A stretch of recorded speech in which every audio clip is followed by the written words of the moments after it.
President Trump says ಜಗತ್ತನ್ನೇ ಮುಷ್ಟಿಯಲ್ಲಿ ಹಿಡಿದುಕೊಳ್ಳಲು ಬಯಸುತ್ತಿರುವ ಟ್ರಂಪ್ಗೆ ಹಿನ್ನಡೆಯಾಗುವಂತಹ ಸುದ್ದಿಯೊಂದು ಬಂದಿದೆ. ವೀಕ್ಷಕರೇ, ಅರಬರು ತಮ್ಮದೇ ಸಂಯುಕ್ತ ಸೇನೆಯನ್ನು ಅಸ್ತಿತ್ವಕ್ಕೆ ತರುವ ಸುದ್ದಿ ಅದು. ಜಿಸಿಸಿ, ಗಲ್ಫ್ ಕೋಆಪರೇಷನ್ ಕೌನ್ಸಿಲ್ ಇವು ಎಲ್ಲ ಮಿಲಿಟರಿ ಮತ್ತು ಗುಪ್ತಚರ ವಿಭಾಗದಲ್ಲಿ ಸಮನ್ವಯ ಸಾಧಿಸಲಿವೆ ಎಂದು ಅಲ್ ಜಜೀರಾದ ಇತ್ತೀಚೆಗಿನ ವರದಿ ತಿಳಿಸಿದೆ. ಕತರ್ ಮೇಲೆ ಇಸ್ರೇಲ್ ಕ್ಷಿಪಣಿ ದಾಳಿ ಮಾಡಿದ ನಂತರ ಇಷ್ಟೊಂದು ಬೆಳವಣಿಗೆಯಾಗಿದೆ. ಈ ಜಿಸಿಸಿಗಳ ಮಿಲಿಟರಿ ಸಹಕಾರ ಮುಂದಕ್ಕೆ ಅಮೆರಿಕದ ನ್ಯಾಟೋ ಪಡೆಗೆ ಬೆದರಿಕೆಯಾಗಿ ಪರಿಣಮಿಸಿದರೂ ಆಶ್ಚರ್ಯ ಇಲ್ಲ. ಅರಬರೆಂದ್ರೆ ತನಗೆ ಅಡವಿಟ್ಟವರು ಎಂದು ತಿಳಿದುಕೊಂಡಿದ್ದ ಟ್ರಂಪ್ಗೆ ಇದು ಚಿಕ್ಕ ಹೊಡೆತವೇನಲ್ಲ, ಬಹುದೊಡ್ಡ ಹೊಡೆತವಾಗಿದೆ ಎಂಬ ವಿಶ್ಲೇಷಣೆಗಳು ಕೇಳಿಬರುತ್ತಿವೆ.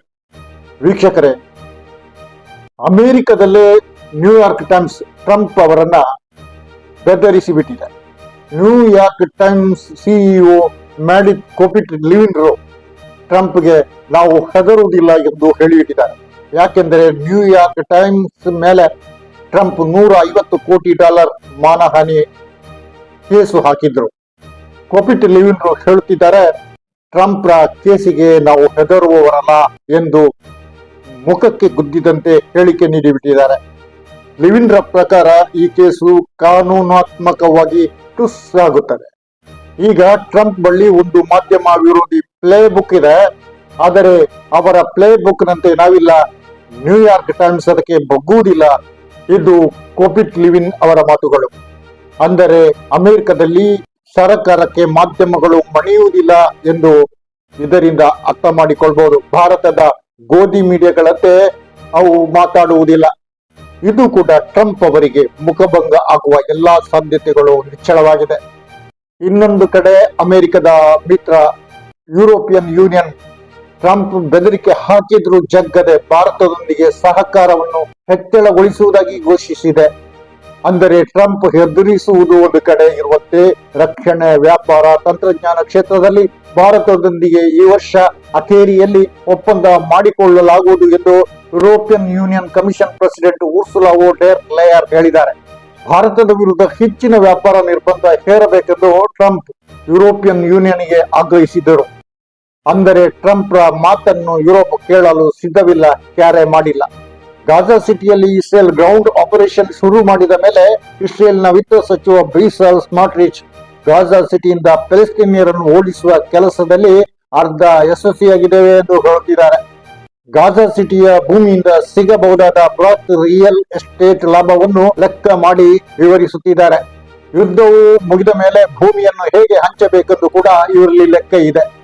ಇಸ್ರೇಲ್ ಗಾಜಾದಲ್ಲಿ ಅರ್ಧ ಯುದ್ಧ ಗೆದ್ದಾಯಿತಾ? ಅರಬರ ವಿಷಯ ಬಿಡಿ, ಹಮಾಸ್, ಇರಾನ್, ಯಮನ್ಗಳು ಜೀವಂತವಾಗಿರುವವರೆಗೂ ಇದು ಬರೀ ಕನಸು ಮಾತ್ರ ಆಗಿರುತ್ತದೆ. ಇವರು ಇಸ್ರೇಲ್ ಗಾಜಾವನ್ನು ಒಂದೇ ವಾರದಲ್ಲಿ ಗೆಲ್ಲುತ್ತೇವೆ ಎಂದು ಹೊರಟು ಬಂದವರು ಈ 2 ವರ್ಷದಲ್ಲಿ ಗೆದ್ದಿದ್ದಾರ? ಇಂಥ ಪ್ರಶ್ನೆಗಳು ಕೂಡ ಇಲ್ಲಿ ಇವೆ. ಹೌದು, ದೃಢ ವಿಶ್ವಾಸ ಇರುವ 100 ಜನರು 1000 ಜನರಿಗೆ ಸಾಕು. ಆತ್ಮಬಲ, ದೃಢ ವಿಶ್ವಾಸವನ್ನು ಇಸ್ರೇಲಿಗೋ ಟ್ರಂಪ್ರಿಗೋ ಸೋಲಿಸಲು ಸಾಧ್ಯವಾಗದೆಂದು ಗಾಜಾದ ಹೋರಾಟವು ಜಗತ್ತಿನ ಸುಖಲೋಲುಪತೆಯಲ್ಲಿ ಮಿಂದೇಳುತ್ತಿರುವ ಮುಸ್ಲಿಮರಿಗೆ ಕಣ್ಣು ತೆರೆಸುವಂತಹದ್ದು. ಅಂದರೆ ಟ್ರಂಪ್, ನೆತನ್ಯಾಹು ಹಗಲು ಕನಸು ಕಾಣುತ್ತಿದ್ದಾರೆ. ಅದರಲ್ಲಿ ಈ ಸ್ಮಾರ್ಟ್ರಿಚ್ ಕೂಡ ಒಬ್ಬರು. ವೀಕ್ಷಕರೇ ನೋಡಿ, ಈ ಹಿಂದೆ ಡೊನಾಲ್ಡ್ ಟ್ರಂಪ್ ಗಾಜಾವನ್ನು ಅಮೆರಿಕ ನಿಯಂತ್ರಣದ ಪ್ರದೇಶವಾಗಿ ಬದಲಿಸಲಾಗುವುದು ಎಂದು ಹೇಳಿದ್ರು. ಅಲ್ಲಿನ ಜನರಿಗೆ ಹಣ ಕೊಟ್ಟು ಅಲ್ಲಿಂದ ಹೊರ ಕಳಿಸಬೇಕಾಗಿದೆ ಮತ್ತು ಗಾಜಾವನ್ನು ಜಗತ್ತಿನ ಟೂರಿಸ್ಟ್ ಕೇಂದ್ರವನ್ನಾಗಿ ಮಾಡಬೇಕಾಗಿದೆ ಎಂದಿದ್ರು. ಅಲ್ಲ, ಇದೆಲ್ಲ ಹಮಾಸ್ ಜೀವಂತ ಇದ್ದಾಗ ಆಗೀತ. ಕತರಿಗೆ ಕ್ಷಿಪಣಿ ದಾಳಿ ಮಾಡಿ ಇಸ್ರೇಲ್ ಅರಬರನ್ನು ಹುಚ್ಚೆಬ್ಬಿಸಿ ಆಯಿತು. ಇನ್ನೊಂದು ಕಡೆ ಕತರ್ ಕಾನೂನು ಕ್ರಮಕ್ಕೆ ಹೊರಟಿದೆ ಎಂಬ ಸುದ್ದಿಯೂ ಬಂದಿದೆ. ಈ ಕಾನೂನಿನಿಂದೆಲ್ಲ ಇಸ್ರೇಲ್ ಅನ್ನು ತಡೆಗಟ್ಟುವುದು ಹೇಗೋ? ಈಗ ಅರಬ್ ಮುಸ್ಲಿಮರು ರಕ್ಷಣಾ ಕ್ಷೇತ್ರದಲ್ಲಿ ಪರಸ್ಪರ ಸಹಕರಿಸಲು ಮುಂದಾಗಿದ್ದಾರೆ. ಅಂದರೆ ಅಮೆರಿಕವನ್ನು ತಿರಸ್ಕರಿಸುವುದಕ್ಕೆ ಸಿದ್ಧರಾಗಿದ್ದಾರೆ. ವೀಕ್ಷಕರೇ, ಈಗ ಅರಬರಿಗೆ ಇಸ್ರೇಲ್ನಿಂದಾಗಿ ನಿಜವಾಗಿಯೂ ಅಸ್ತಿತ್ವ ಭಯ ಸೃಷ್ಟಿಯಾಗಿದೆ ಎಂಬುದು ಸ್ಪಷ್ಟ ಆಗ್ತಾ ಇದೆ. ಹೌದು, ಗಾಜಾದ ಜನರನ್ನು ಅಲ್ಲಿಂದ ಒಕ್ಕಲೆಬ್ಬಿಸುವುದನ್ನು ಅರಬ್ ಲೋಕ ಒಪ್ಪುವುದೇ ಇಲ್ಲ. ಅರಬ್ ದೊರೆಗಳಿಗೆ ನಾವು ಎಲ್ಲಿಯಾದರೂ ಇದನ್ನು ಅಮೆರಿಕದ ಒತ್ತಡಕ್ಕೆ ಮಣಿದು ಒಪ್ಪಿಕೊಂಡ್ರೆ ತಮ್ಮ ನಾಡಿನಲ್ಲೂ ಜನತಾ ಹೋರಾಟ ಶುರುವಾಗಬಹುದೆಂಬ ಹೆದರಿಕೆ ಅವರಿಗೆ ಇದೆ. ವೀಕ್ಷಕರೇ, ಇವೆಲ್ಲ ಬದಲಾವಣೆಗಳಿಂದ ಲೋಕಕ್ರಮ ಕೂಡ ಬದಲಾಗಬಹುದಾ? ಅರಬರು ಎಲ್ಲವನ್ನೂ ಬಿಟ್ಟು ಅಸ್ತಿತ್ವ ಉಳಿಸಿಕೊಳ್ಳುವ ಹೋರಾಟಕ್ಕೆ ಇಳಿಯುತ್ತಾರ? ಕಾಲವೇ ಉತ್ತರಿಸಬೇಕು. ವೀಕ್ಷಕರೇ, ಈ ಹೊತ್ತಿನ ಸುದ್ದಿ ಇಷ್ಟೇ. ಇನ್ನೊಂದು ಕಾರ್ಯಕ್ರಮದೊಂದಿಗೆ ಇನ್ನೊಮ್ಮೆ ನಿಮ್ಮ ಮುಂದೆ ಬರುತ್ತೇನೆ. ಸಬ್ಸ್ಕ್ರೈಬ್ ಆಗಿ, ಶೇರ್ ಮಾಡಿ, ಕಮೆಂಟ್ ಮಾಡಿ, ನಿಮ್ಮ ಅಭಿಪ್ರಾಯವನ್ನು ತಿಳಿಸಿ, ಲೈಕ್ ಕೊಡಿ. ನಾನು ರಫ ಮಂಚಿ. ಜೈ ಹಿಂದ್.